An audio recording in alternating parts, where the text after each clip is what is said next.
Кривична пријава против поранешната обвинителка Вилма Рускоска поднесоа осудените од случајот 27 април. Пријавата е за попречување на правдата и злоупотреба на службена положба. Јане Ченто, еден од осудените, тврди дека постојат нови докази кои сериозно ја доведуваат во прашање целата постапка.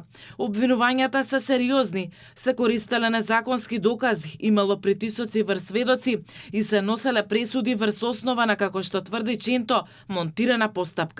9 години по собраниските случувања на 27 април 2017 година и 7 години по пресудата во најобемниот судски процес, осудените најавуваат дека е време вистината да излезе на виделина. Доказите укажуваат на комуникација меѓу висок функционер и еден од клучните сведоци во оваа постапка, меѓу брат на еден висок функционер и сведок на можни договори со обвинителот, како и насочување за сведочењето кое го даде сведокот во таа постапка.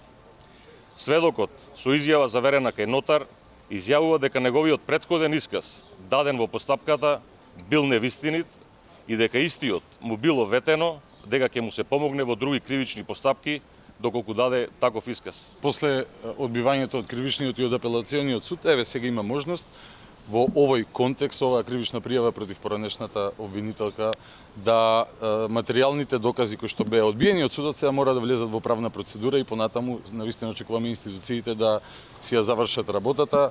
По наше гледање работата е 100-0. Очекувам дека секој кој што се бори за правда многу лесно да го увиди тоа. Премиерот Христијан Мицкоски остро реагираше по одлуката за случајот 27 април.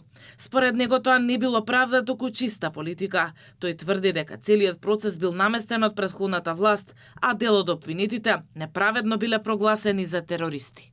Случај во кој што според мене невини луѓе беа прогласени за терористи, невини за терористи, но тие направија одреден престап и требаше за тој престап за кој што реално го направија да одговараат.